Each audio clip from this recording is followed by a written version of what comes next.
Assalamualaikum warahmatullahi wabarakatuh. Bismillahirrahmanirrahim. Alhamdulillahirabbil alamin. Wa bihi nasta'inu ala umuri dunya waddin. Salatu wassalamu ala asyrafil anbiya'i wal mursalin. Sayyidina wa maulana Muhammadin wa ala alihi wa sahbihi ajmain.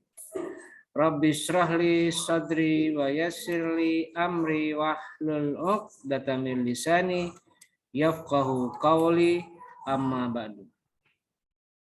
Baik, perkuliahan kita hari ini kita buka bersama-sama dengan membaca lafaz basmalah. Bismillahirrahmanirrahim.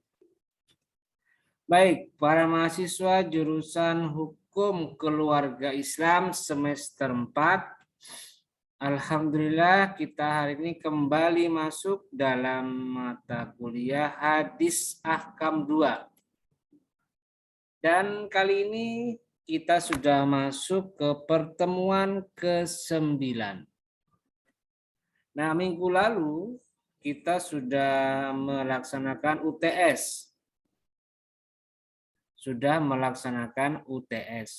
Tanggal 31 Maret 2022 ya. Dan sudah saya koreksi semua hasil UTS kalian dan bisa disimpulkan. Oke, saya tampilkan dulu ya hasilnya bagaimana itu. Hasil dari UTS kalian. Oke, kita lihat nih.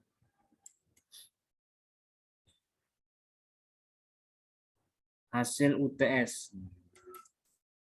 Ini dia. Untuk kelas HKIC, ini dia ya. Untuk kelas HKIC saya lihat cukup baik.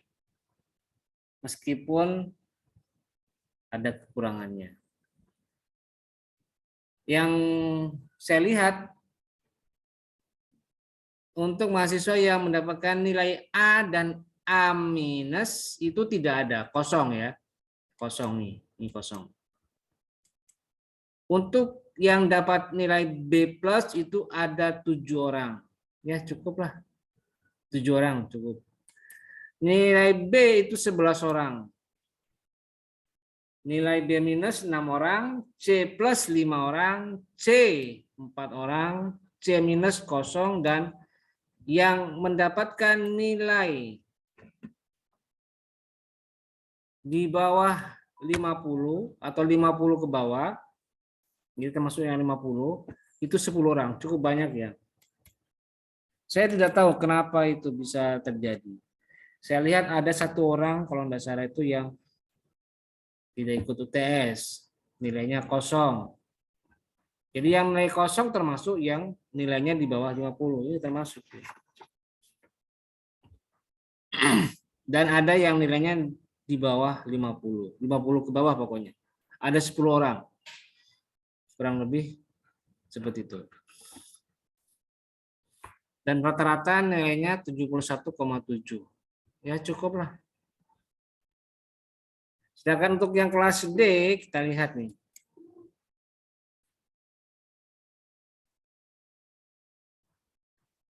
Sama juga dengan kelas C ini yang A dan A minus tidak ada satupun yang mendapatkan.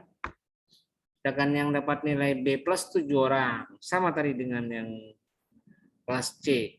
Yang B 11 orang, B minus 10, C plus 4 orang, C 1, dan C minus 2 orang. Sedangkan yang mendapatkan nilai di bawah atau 50 ke bawah itu ada 3 orang.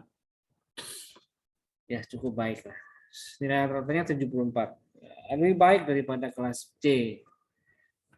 Kelas D. Nah, itulah evaluasi dari hasil UTS kemarin. Jadi, tolong diperhatikan baik-baik. Tolong hasil UTS kemarin bisa dievaluasi oleh kalian masing-masing. Karena nanti di UAS itu akan sangat menentukan apakah nilainya akan turun atau justru semakin baik. Baik, saya kira cukup evaluasi saya untuk hasil UTS kemarin. Dan selanjutnya kita akan masuk ke materi mata kuliah, yaitu pembahasan tentang, saya tampilkan dulu RPS-nya ini ya. Ini RPS-nya. Ini dia, kita masuk ke pertemuan ke-9 ini. Kita akan masuk ke materi hadis-hadis Nabi Muhammad SAW yang terkait zakat. Kita membahas tentang zakat. Ada 18 riwayat hadis yang akan kita pelajari pada kesempatan kali ini tentang hadis seputar zakat. Oke, saya langsung ke modul saya ya.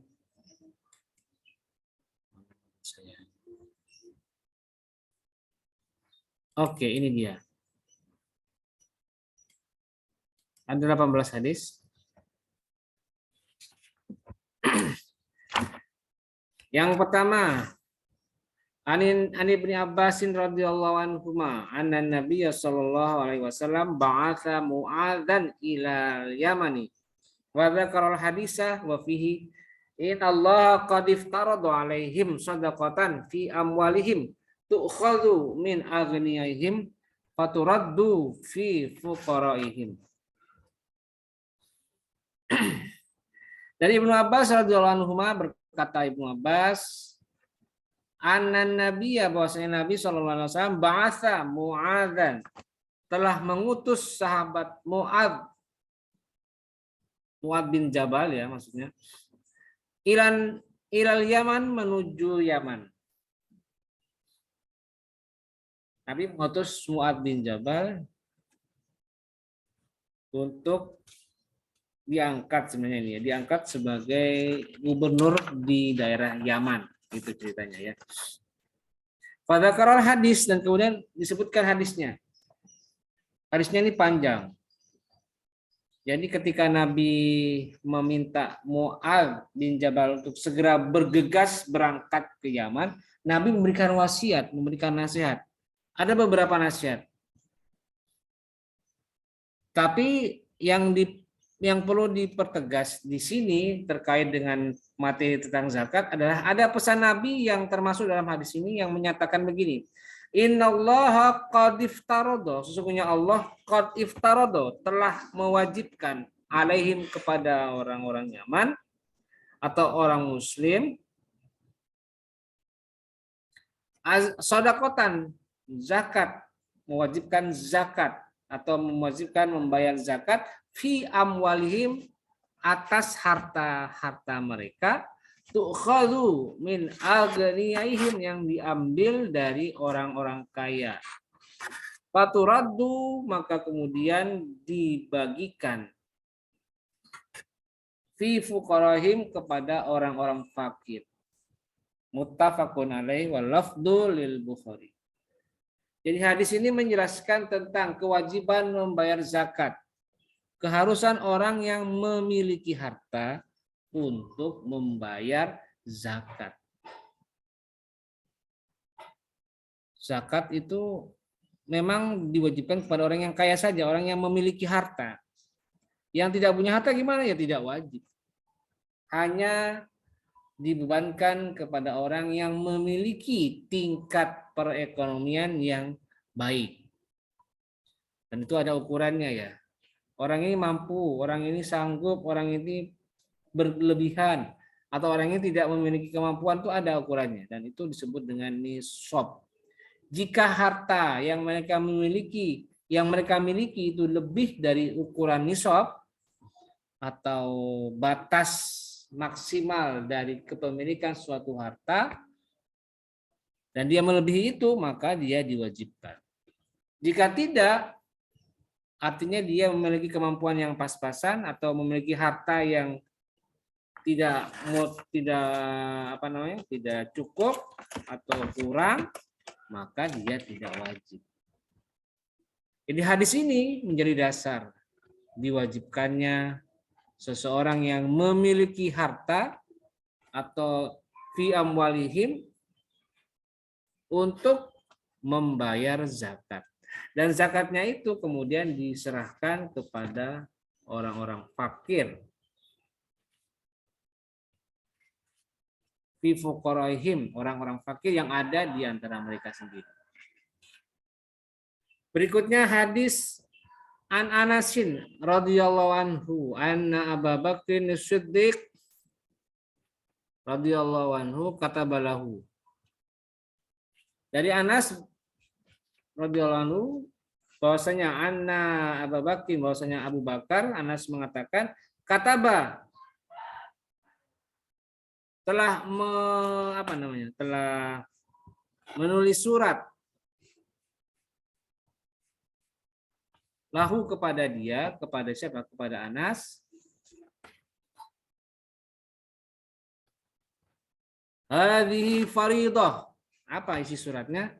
Hadhihi faridah. Ini adalah kewajiban.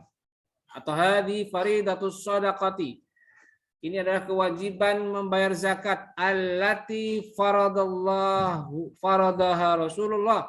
Yang telah diwajibkan oleh Rasulullah al muslimina bagi orang yang beragama Islam. Wallati amarallahu biha wa rasuluh, dan juga yang telah Allah perintahkan Rasulahu kepada Rasulnya. Apa itu? Nah, ini agak panjang ini.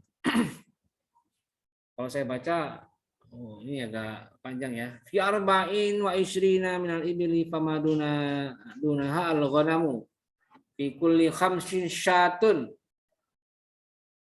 Jadi hadis ini ya. Nanti silakan kalian baca ini ya, semuanya ini. Yang saya blok ini ya. Nih. Termasuk yang ini nih. Yang ini.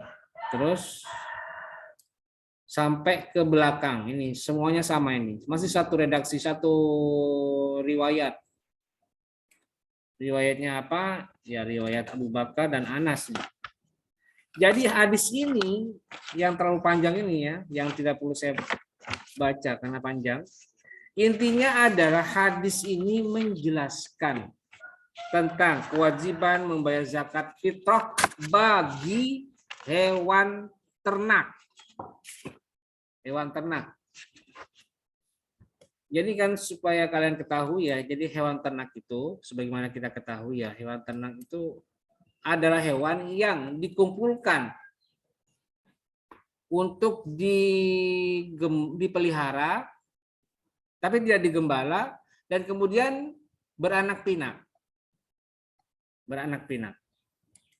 Nah, beranak pinaknya hewan ternak ini kemudian ada ketentuannya. Jika mencapai batas tertentu, maka apa itu namanya? Dia akan mendapatkan kewajiban membayar zakat.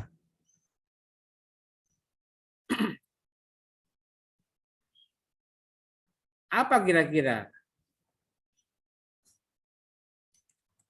objek zakatnya? Nah, apa kira-kira batas-batasannya? Bagaimana ketentuannya? Nah, kita lihat. Tadi dijelaskan di situ. Jika diatur ada mereka memiliki apa namanya? 24 sapi pamadunahal ghanam, maka 24 sapi itu diwajibkan dikeluarkan zakatnya berupa 1 ekor kambing. Atau apa namanya? Atau apa tadi istilahnya? Atau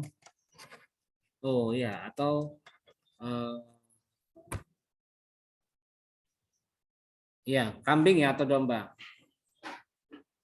Nah, berikutnya atau lebih jelasnya saya tampilkan ini aja ya. Saya tampilkan apa itu namanya? Ukurannya. atau saya tunjukkan PowerPoint saya yang berkaitan dengan aturan tentang hewan ternak itu tadi. Nah, ini dia. Jadi jika misalnya seorang memelihara unta atau sapi, oh iya sorry, ibil ini unta ya, ibil ini unta, maka jika sudah mendapatkan jumlah unta itu sebanyak 24, maka zakatnya adalah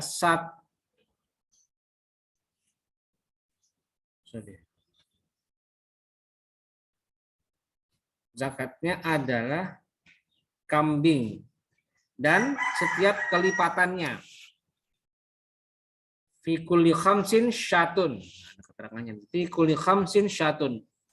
Fa idza balagat khamsan wa isrina ila khamsimiyatin wa salasina fa hiya bintu makhadin unsa. Bintu makhad. Nah, ini dia nih. Kalau sudah mencapai 25 sampai 35 ekor, maka zakatnya adalah 1 ekor unta betina bintu makhad, bukan kambing lagi, tapi bintu makhad. Nah, nanti silakan kalian lihat di sini PowerPoint saya tentang nisab hewan ternak yang ada di hadis nomor 623. Semuanya ini ya. Jadi kalau kita punya 5 sampai 9 ekor itu zakatnya 1 ekor kambing umur 2 tahun. Kalau sampai 10 maka zakatnya 2 ekor kambing. Kalau sampai 15 maka zakatnya 3 ekor kambing. Kalau sudah sampai 20 maka zakatnya 4 ekor kambing. Kalau sudah 25 maka yang keluarkan bukan kambing tapi 1 ekor unta bintu makhad atau umur 1 tahun masuk tahun kedua.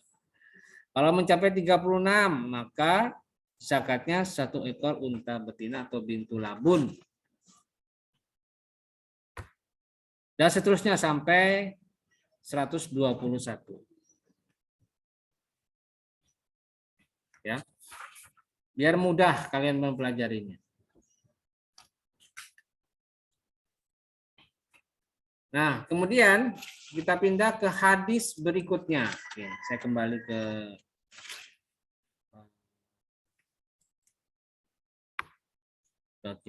kitab Bulughul Maram saya ini. Oke, baik berikutnya. Wa an Muadz bin Jabal radhiyallahu anhu, dan dari Muadz bin Jabal radhiyallahu anhu bercerita Muadz bin Jabal anna Nabiyya sallallahu alaihi wasallam, bahwasanya Nabi sallallahu alaihi wasallam ba'atsahu ilal Yaman, memerintahkan Muadz untuk berangkat menuju Yaman. Fa amarahu ayyakhudha min kulli salasina baqaratan tabi'an au tabi'atan wa min kulli arba'ina musinnatan wa min kulli halimin dinaran au adlahu muafiriyan wahul khamsah wal lafdhu li Ahmad wa sahanahu Tirmidzi wa asyara ila ikhtilafin fi waslihi wa sahahu Ibnu Hibban wal Hakim. Dari Muadz bin Jabal berkisah bahwa Nabi pernah mengutus Muadz bin Jabal ke Yaman, dan beliau kemudian memerintahkan Muadz untuk memungut zakat kepada orang yang memiliki hewan ternak.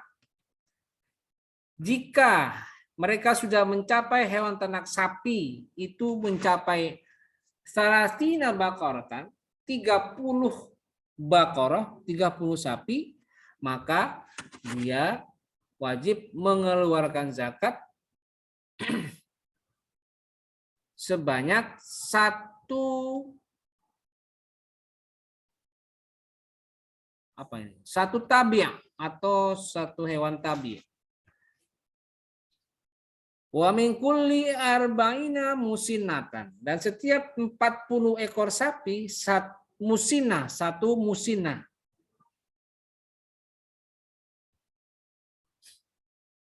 Tabi itu apa? Yaitu anak sapi atau sapi yang berumur 1 tahun lebih, tapi yang jantan. Bisa tabi atau tabi'ah. Anak sapi berumur atau sapi berumur 1 tahun atau yang jantan atau yang betina. Kalau misalnya mereka memiliki 40 sapi, maka yang wajib dikeluarkan adalah satu musinah. Apa itu musinah? Yaitu sapi yang sudah berumur 2 tahun.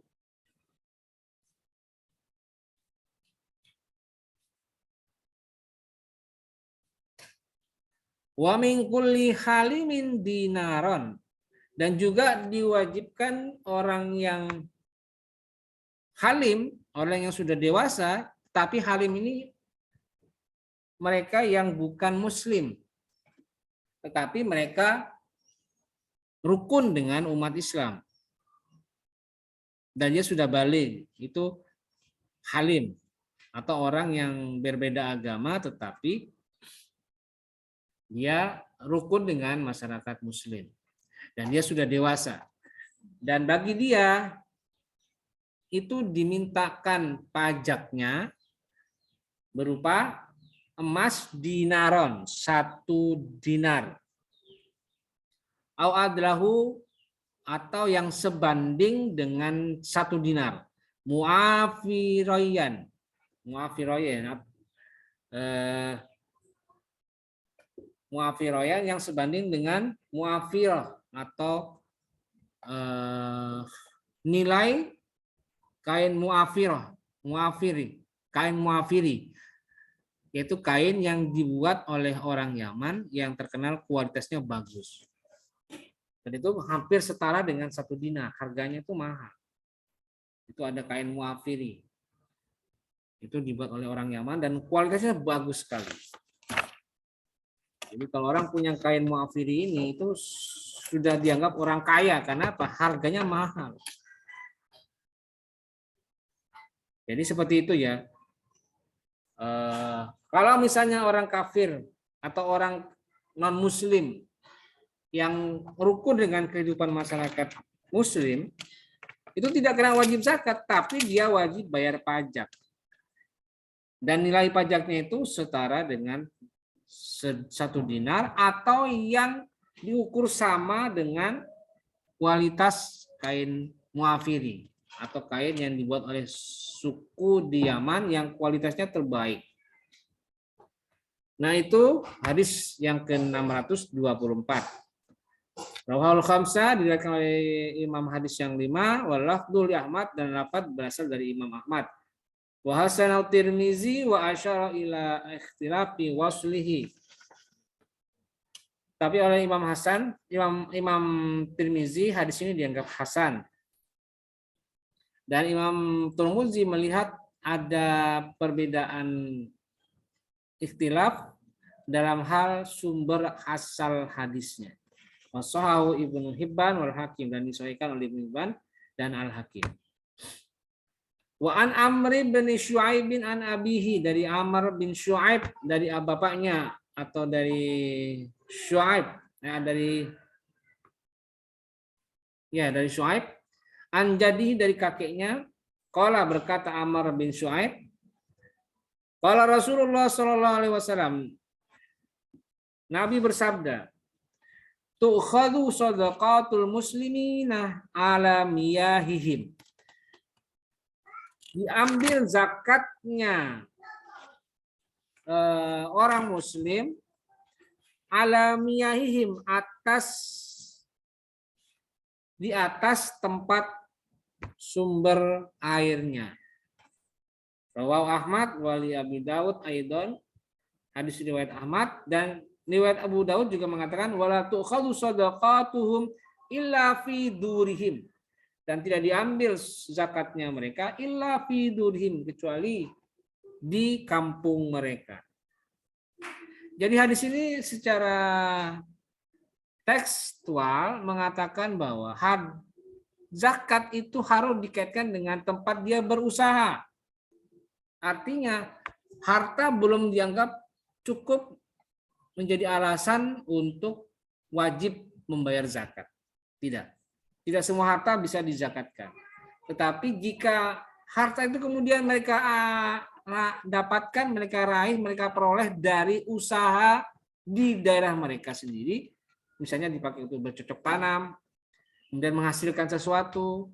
Nah, hasil cocok tanam inilah yang kemudian diwajibkan untuk dibayarkan zakatnya. Jadi kalau cuma harta biasa tanpa ada usaha produktifnya, tidak wajib zakat. Jadi hadis ini menegaskan tentang syarat harta itu harus diusahakan, diputar secara produktif sehingga menghasilkan sesuatu. Bukan sekedar harta statis saja. Jadi seperti itu ya. Hadis riwayat Ahmad dan juga didukung oleh Abu Dawud. Kemudian hadis yang berikutnya an Abi Hurairah radhiyallahu anhu qala Rasulullah sallallahu alaihi wasallam laisa 'alal muslimi fi 'abdihi wala farasi shadaqatun rawahul Bukhari wa li muslimin laisa fil 'abdi shadaqatun illa shadaqatul fitri. Jadi Nabi bersabda riwayat Abu Hurairah laisa 'alal muslimi, tidak diwajibkan atas orang muslim fi abdihi bagi budaknya wala farasi dan juga bagi kudanya shadaqatun zakat. Artinya apa? Bahwa hadis ini menegaskan bahwa kalau seorang muslim memiliki budak itu tidak ada kewajiban zakat. Walaupun itu budak dianggap sebagai harta. Termasuk juga kendaraan kuda atau faras atau hewan yang menjadi alat transportasi. Itu tidak wajib zakat. Karena apa? Karena dia berfungsi sebagai alat kendaraan, alat transportasi. Di kuda, beda kalau hewan ternak. Itu tidak wajib zakat. Termasuk juga orang kalau masih ada budak ya, kalau sekarang sudah ada budak. Kalau misalnya dia punya budak, itu tidak wajib zakat. Ditambahkan oleh Imam Muslim, laisa fil abdi shadaqatun illa shadaqatul fitri. Harta bagi budak itu tidak wajib dikeluarkan zakatnya kecuali zakat fitrah. Nah, kalau zakat fitrah itu wajib karena dia seorang manusia juga kan yang wajib zakat, membayar zakat. Berikutnya an Bahz bin Hakimin an abihi an jaddihi radhiyallahu anhum qala. Dari Bahz bin Hakim dari bapaknya dari kakeknya.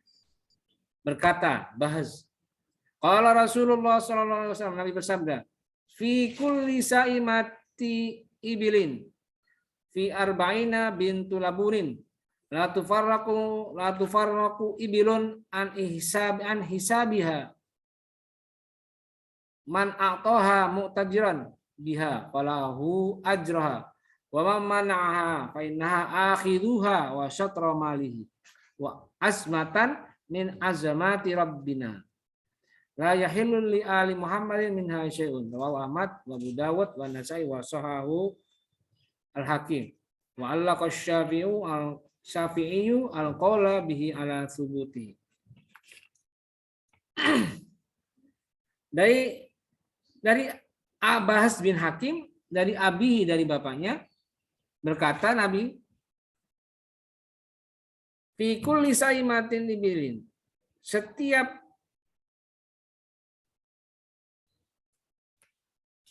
saimatin ibilin, setiap hewan unta yang dilepas,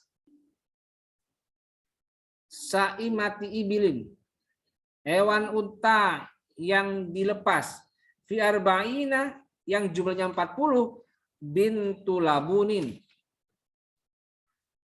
wajib mengeluarkan zakat 1 ekor bintu labun atau anak unta betina yang memasuki umur ketiga, umur tahun ketiga. Jadi sama seperti tadi itu ya, ada di daftar itu ya yang saya buatkan itu tadi. Itu termasuk zakatnya.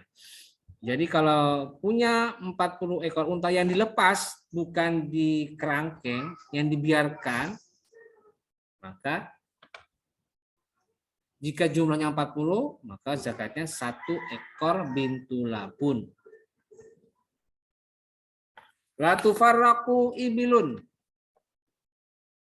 yang tidak ada perbedaan an isabiha dari hitungannya.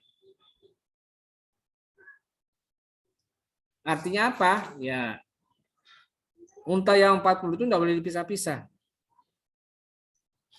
Jadi kalau memang jumlahnya 40, ya harus jadi satu. Jangan disengaja untuk dibiarkan, udah sana pergi, biar tidak masuk hitungan, sehingga kita tidak kena wajib zakat. Tidak boleh gitu. Harus jujur. Kalau memang jumlahnya sudah mencapai batas 40, ya sudah wajib zakat 1 bintu labun.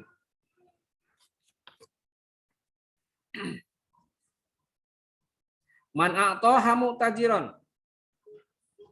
Barang siapa yang mengeluarkan zakat a'toha mu'tajiron dengan mengharap pahala dari Allah, falahu ajruha, maka baginya mendapatkan pahala. Wa mamanaha fa inna akhiduha wa syatra malihi. Dan barang siapa yang mencegah untuk mendapatkan atau mencegah untuk membayar zakat, kayak tadi itu ya, dipisah, disuruh pergi biar hilang, biar tidak ketahuan, biar tidak mencapai ukur batas 40 ekor unta, maka fa inna akhiduha wa syatra mali, maka sesungguhnya kami akhiduha akan mengambilnya, wa syatra malihi, dan separuh hartanya, azmatan, sebagai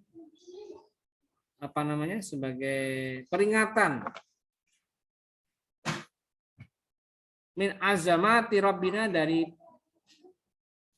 peringatan Tuhan kami. Jadi ya kalau memang jumlahnya benar-benar tidak mencapai 40, ya sudah, ada masalah. Tapi kalau memang sudah kenyataannya dapat 40, ya sudah, wajib dikeluarkan zakatnya. Karena memang hadis ini muncul karena memang ada kebiasaan curang dari umat Islam ketika itu, yang masih nakal ya, yang mencoba untuk ada perintah dari Rasul untuk melakukan zakat bagi 40 ekor unta. Nah, karena 40 ekor unta ini dibiarkan digembalakan tanpa ada pengawasan, ya sudah kita biarkan saja lah, biar dia kabur. Dengan niatan supaya tidak mencapai batas 40 tadi. Nah, itu sebuah kecurangan yang harus dihindari. Dan Nabi sudah tahu persis gejalanya ini di kalangan umat ketika itu. Ya sudah, hati-hati. Kalau memang kalian ingin mendapatkan pahala, ya sudah, bayarkan saja zakatnya. Tapi kalau kalian memang sengaja menunda-nunda, bahkan mencoba untuk tidak membayar, maka nanti kami akan coba paksa kalian untuk membayar zakat. Dan ini adalah peringatan keras dari Allah agar kalian hati-hati dalam mengelola harta kalian. La yahillu li ali Muhammadin minha syai'un, dan keluarga Muhammad itu tidak berhak mendapatkan zakat ini sedikit pun. Nabi sudah mengingatkan, saya mengambil zakat kalian ini bukan untuk saya, bukan juga untuk keluarga saya. Ini semua karena kewajiban dari Allah untuk kalian dan untuk kita semua umat Islam, bukan karena faktor saya dan keluarga saya. Sebab saya sendiri tidak berhak menerima zakat. Keluarga saya juga tidak berhak menerima zakat. Zakat itu akan diputar dan diserahkan kepada orang yang berhak. Jadi itu ya, hadis nomor 627. Berikutnya hadis 628. Wan Aliin radhiyallahu anhu, dari Ali radhiyallahu anhu berkata, qala Rasulullah sallallahu alaihi wasallam, idza kanat lakami atta dirhamin wa hala 'alaihal haulu fa fiha khamsatu darahima wa laisa 'alaika syai'un hatta yakuna laka 'ishruna dinaran wa hala 'alaihal haulu fa fiha nisfu dinarin fama zada bihisabi dzalika wa laisa fi malin zakatun hatta yahula 'alaihil haulu, rawahu Abu Dawud wa huwa hasan wa qad ikhtulifa fi raf'ihi. Dari Ali berkata, Rasulullah bersabda, idza kanat laka mi'ata dirhamin, jika ada kalian memiliki dirham sebanyak 200 dirham, wahala alaihal haulu, dan sudah mencapai batas haul atau masa 1 tahun, sudah dihitung sudah setahun lebih, fafiha khamsatu darahima, maka wajib dibayarkan zakatnya sebanyak 5 dirham. 5 dirham. Jadi dari 200 dirham wajib zakat 5 dirham. Walaysa 'alaika syai'un hatta yakuna laka 'ishruna dinaran, dan tidak diwajibkan, walaysa 'alaika syai'un, tidak diwajibkan 'alaika atas kalian, jika hatta yakuna laka 'ishruna dinaran, jika kalian memiliki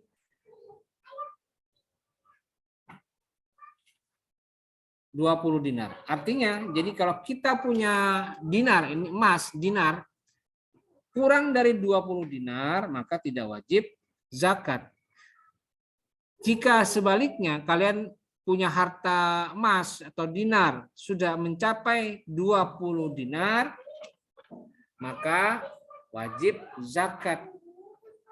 Wahala alaihal haul, sudah mencapai masa 1 tahun, maka fafiha nisfu dinarin, maka wajib zakat setengah dinar. Jadi kalau dirham atau perak tadi itu 200, itu batasnya. Kalau dinar 20 dinar. Jadi kalau punya harta 150 dirham tidak wajib zakat. Kalau punya harta 13 dirham atau 13 dinar tidak wajib zakat, karena batasnya atau nisabnya itu 20 dinar dan 200 dirham.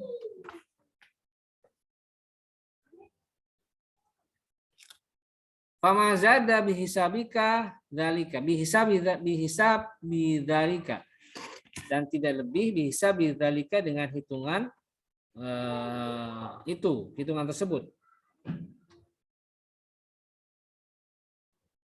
Walaisa fi malin zakatun hatta yahula alaihil haulu, dan tidak ada satu harta itu mengeluarkan zakat hatta yahula alaihil haulu, sampai dia mencapai masa 1 tahun. Jadi juga ada ketentuan selain nisab, ketentuan nisab juga harus ada ketentuan haul. Kita sudah punya harta, dihitung sudah setahun, maka itu wajib zakat.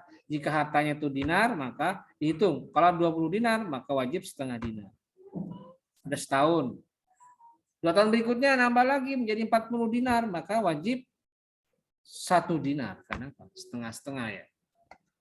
Atau dirham, 200 dirham, itu dalam masa setahun wajib zakat 20 dirham.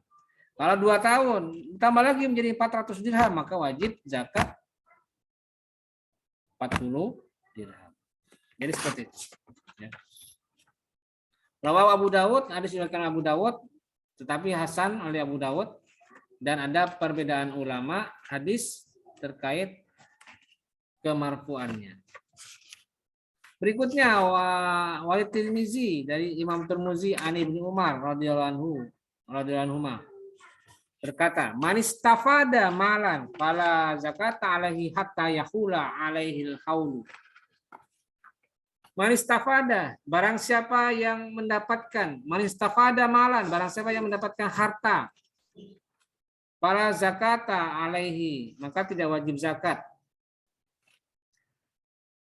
Hatta yahulal haulu, sampai kecuali sudah mencapai masa 1 tahun. Ini ketentuan mengenai haul, ada ketentuannya di sini. Berikutnya wan Ali, dari Ali bin Abi Thalib radhiyallahu anhu, berkata Ali, laisa fil baqaril awamili shadaqatun. Laisa fil baqari, tidak ada zakat fil baqari, di sapi, pada sapi, al awamili shadaqatun, yang dipekerjakan. Jadi sapi itu adalah salah satu jenis hewan yang ada ketentuan zakatnya jika mencapai jumlah tertentu. Terkecuali jika sapi ini digunakan untuk bekerja, misalnya pakai untuk membajak sawah, maka tidak termasuk hitungan hewan sapi yang wajib atau hewan yang wajib zakat. Ada pengecualiannya. Fil baqaril awamil. Rawahu Abu Dawud wa Daruqutni wa rajihu aqwaqu aidan. Oke, berikutnya hadis 631. Wa an Abd bin Syuaib an Abi an Jadi an Abdullah bin Amr radhiyallahu anhu anna Rasulullah sallallahu alaihi wasallam. Dari Amr bin Syuaib, dari bapaknya, dari kakeknya, dari Abdullah bin Amr radhiyallahu anhu anna Rasulullah sallallahu alaihi wasallam. Berkata Rasulullah, bersabda Rasulullah, man waliya yatiman lahu malun fal yattajir lahu wala yatrukhu hatta ta'kuluhu shadaqatu. Man waliya yatiman, barang siapa yang menjadi wali bagi anak yatim, lahu malun, yang anak yatim itu punya harta, fal yattajir lahu, maka perdagangkanlah lahu, kepada hartanya. Wala yatrukhu, dan jangan tinggalkan harta anak yatim itu, hatta ta'kulu shadaqatu, sampai sedekah atau zakat memakannya. Maksudnya apa ini?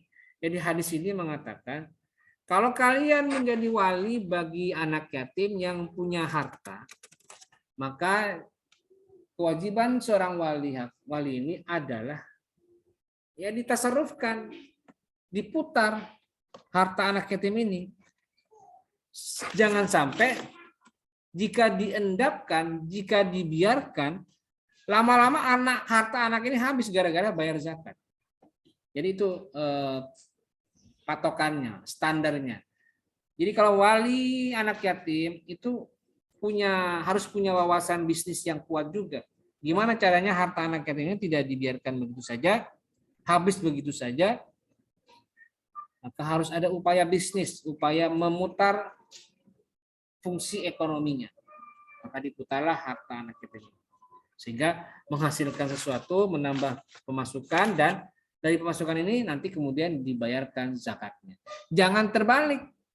Lama-lama harta anak yatim ini habis gara-gara dibayar zakatnya terus, tidak ada income. Maka harus ada upaya bagi walinya untuk mengupayakan harta ini bisa diputar. Nah, itulah hadis yang ke-631. Berikutnya hadis 632. Wa an Abdullah bin Abi Aufa radhiyallahu anhu qala, dari Abdullah bin Abi Aufa berkata, karena Rasulullah sallallahu alaihi wasallam, Nabi pernah suatu ketika idza atahu qaumun bi shadaqatihim. Ada suatu ketika datang suatu kaum bisadaqatim, datang membawa zakat mereka. Faqala, maka kemudian Nabi berkata atau berdoa, Allahumma sholli alaihim, ya Allah berikanlah rahmat berikanlah berkah kepada harta mereka. Jadi kebiasaan Nabi kalau ada orang membayar zakat, didoakan oleh Nabi, Allahumma sholli alaihim, Allahumma sholli alaihim, Allahumma sholli alaihim. Muttafaqun alaih, hadis ini diriwayatkan oleh muttafaq alaih. Berikutnya hadis 633. Wa an Aliin radhiyallahu anhu annal Abbas radhiyallahu anhu sa'alan Nabiy sallallahu alaihi wasallam fi ta'jili shadaqatihi qabla an tahilla farakhasa lahu fi dzalika rawahu Tirmidzi wal Hakim. Dari Ali radhiyallahu anhu bahwasanya Abbas Sa'ala bertanya kepada Nabi fi ta'jili shadaqatihi tentang menyegerakan membayar zakat. Artinya apa? Belum waktunya, misalnya belum mencapai masa haul sudah dibayarkan. Bagaimana itu? Sebabnya apa? Atau bagaimana cara mereka untuk membayar zakatnya? Maka Nabi mengatakan, maka Nabi kemudian murakhasa lahu fi dzalika. Nabi memberikan rukhsah atau kelonggaran untuk masalah yang dihadapi oleh Abbas. Jadi Nabi memberikan rukhsah bahwa siapapun yang belum mencapai ketentuan membayar zakat, tapi dia sudah punya ghirah yang kuat untuk membayar zakat. Bagaimana itu? Mendahulukan membayar zakat sebelum tiba waktunya. Kata Nabi, boleh diberikan rukhsah, boleh dibayarkan. Enggak masalah. Jadi artinya kebaikan itu juga harus diikuti dengan semangat. Dan semangat yang terbaik adalah semangat beribadah. Nah, zakat termasuk ibadah, sehingga semangat itu beribadah, semangat itu membayar zakat itu juga bagian dari ibadah yang mungkin bisa memberikan dampak positif bagi orang lain, misalnya buat orang yang miskin, orang yang fakir, orang yang membutuhkan, mungkin dengan diberikannya maka mereka merasakan ketenangan dalam menjalani hidup mereka. Jadi itu ya hadis 633 tentang rukhsah Nabi yang membolehkan menyegerakan membayar zakat.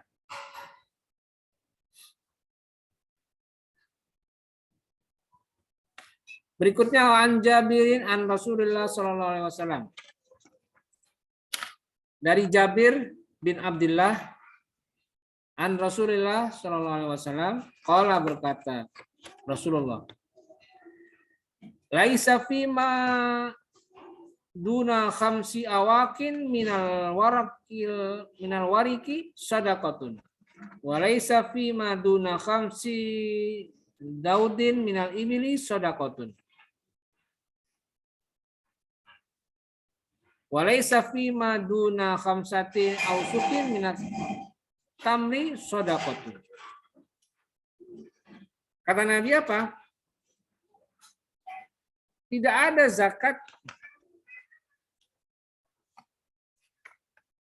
zakat pada perak awak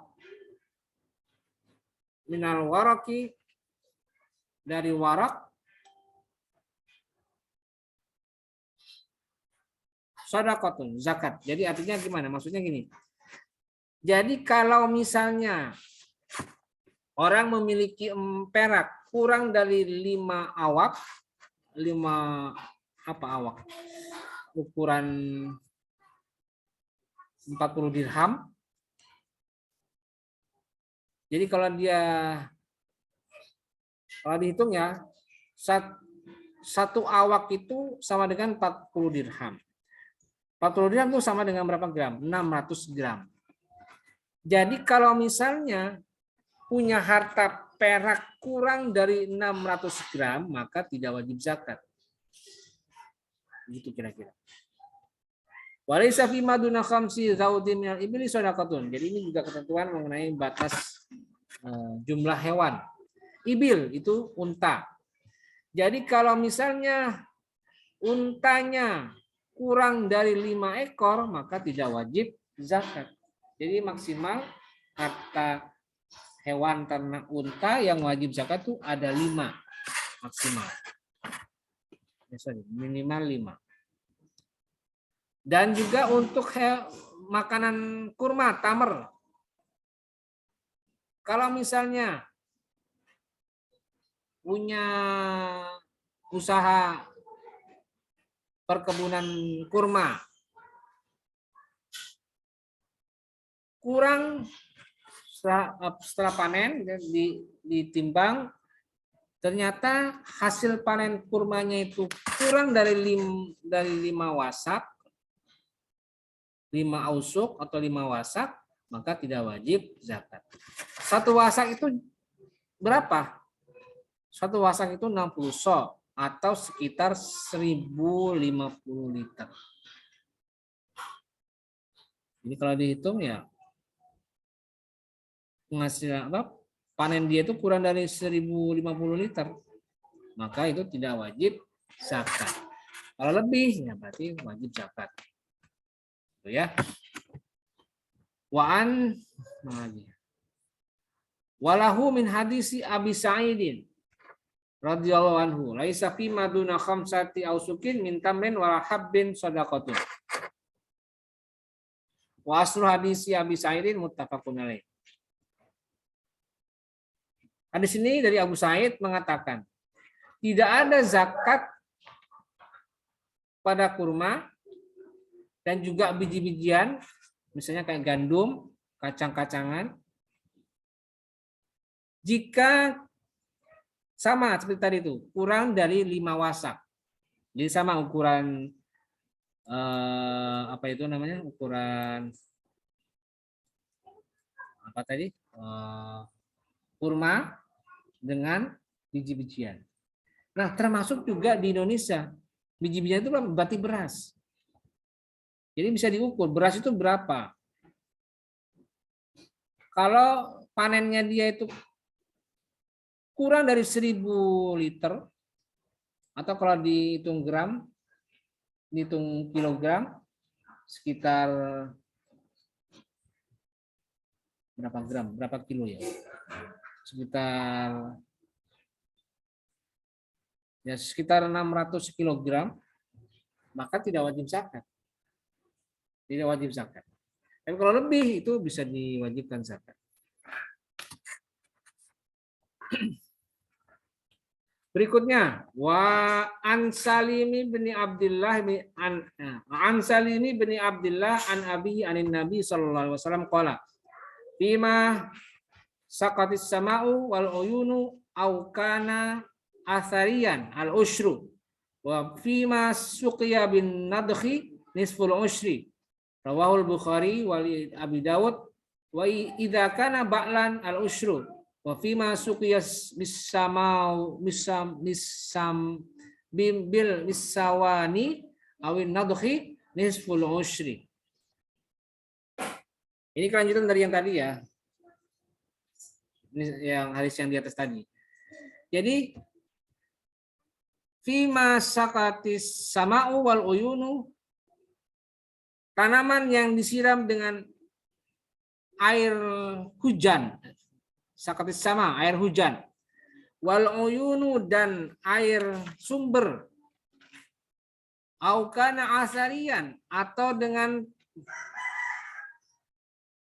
pengisapan air dari tanah, di bor dikeluarkan air dari tanah, maka al usru zakatnya 1/10 atau 10%, gitu ya. Wa fi masuqiya bin nadhi nisful usri. Kalau misalnya disiram dengan bin nadhi, dengan tenaga, baik tenaga manusia ataupun tenaga hewan, yang tentu saja tenaga itu memerlukan biaya, maka nisful usri 5% atau 1/5.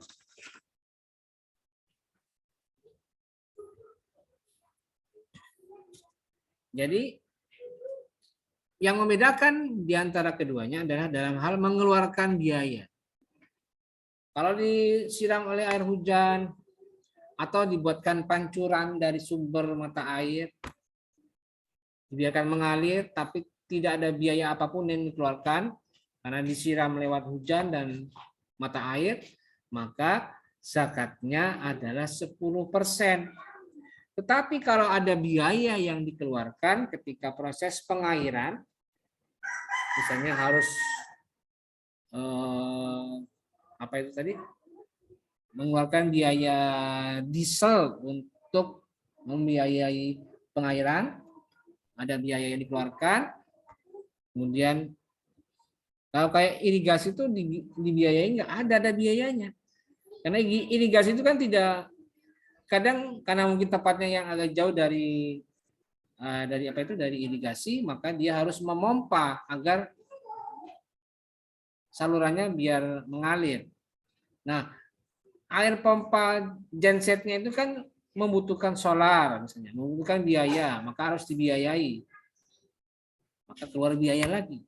Nah, jika ada pengairannya itu menggunakan biaya, maka zakatnya 5%. Ya. Berikutnya, hadis nomor 637. Wa an Abi Musa Al-Asy'ari wa Mu'adz radhiyallahu anhuma anna Nabiy sallallahu alaihi wasallam qala lahuma la ta'khudha fis sadaqati illa min hadhil asnafil arba'i asy-syairi wal hintati waz zabibi wat tamri rawahu Tabrani wal Hakim. Kata Nabi kepada keduanya, kepada Abu Musa dan Mu'adz, janganlah kalian berdua ambil zakat, jangan kalian pungut zakatnya kecuali untuk 4 produk gitu ya, 4 produk, 4 hal, 4 jenis zakat. 1 asyairi, gandum, syair, gandum. Wal hintoti, dan hintoh, gandum juga. Mas saya enggak paham ini bedanya syair dan hintoh di mana? Apa mungkin sorghum ya? Mungkin enggak ngerti ya itu. Itu mungkin nanti ahli pangan yang tahu. Hintoh dan syair itu apa bedanya? Wazabib dan zabib atau anggur kering. Wat tamri dan tamar, kurma. Jadi kalau misalnya kacang panjang kan tumbuhan juga, wajib zakat enggak? Enggak wajib. Kalau itu misalnya ini ada ya,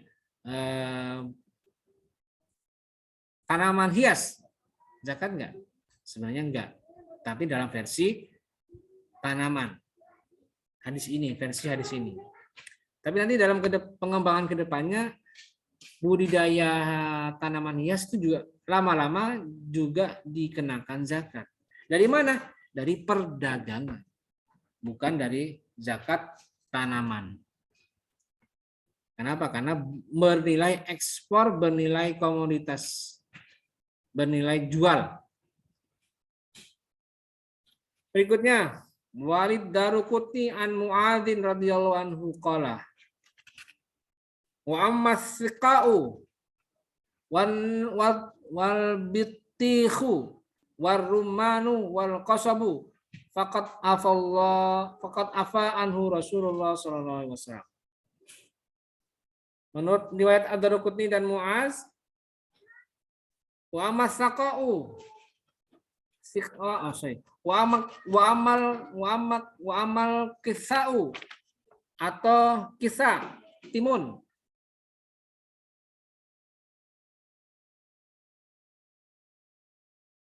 Maafkan. Kita lanjutkan ya. Nabi faqad afa anhu Rasulullah SAW. Maka Nabi membebaskan, memaafkan, tidak mengambil zakatnya, membebaskan zakatnya. Baik.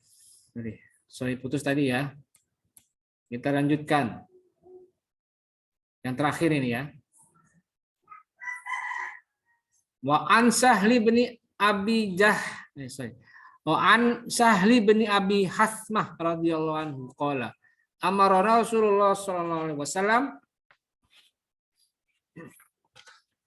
idza kharastum fakhudhuhu wa du'u sulusa fa illam tad'u as-sulusa fad'u rubu'a rawahul khamsah illa Ibnu Majah wa sahahu Ibnu Hibban wal Hakim.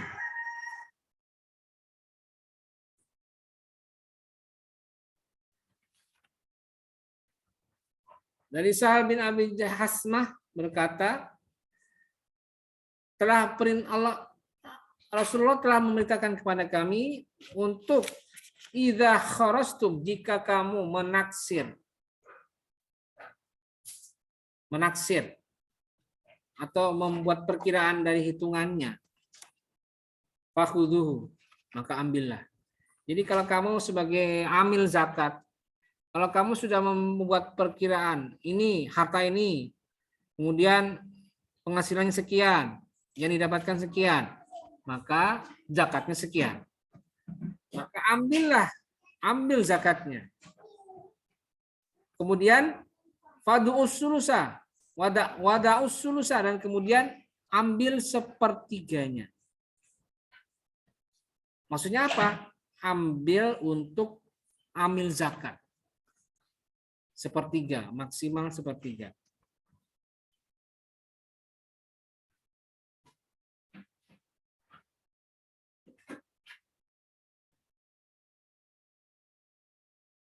Apabila wa illam tad'u sulusa fad'ur rubu'a. Jika kamu tidak mengambil sepertiganya, fad'ur rubu'a, maka tinggalkanlah seperempatnya. Jadi hadis terakhir ini terkait dengan ketentuan amil zakat masih punya hak menerima zakat sepertiga dari total zakat. Jadi itulah hadis yang bicara tentang zakat sejak dari awal, dari hadis yang pertama sampai yang terakhir tadi. Total ada sekitar 18 hadis. Baik, jika ada pertanyaan yang berkaitan dengan hadis zakat ini bisa kalian tanyakan melalui kolom komentar yang ada di Google Classroom ataupun yang ada di kanal YouTube saya. Silakan. Ada yang ingin tanyakan, silakan kalian ajukan. Baik, saya kira cukup pertanyaan penyampaian materi kita pada hari ini. Terima kasih atas perhatiannya. Mohon maaf. Dan mari kita akhiri dengan bersama-sama membaca lafaz hamdalah. Alhamdulillahirabbil alamin. Terima kasih. Wallahul muwaffiq ila aqwamit thoriq. Wassalamualaikum warahmatullahi wabarakatuh.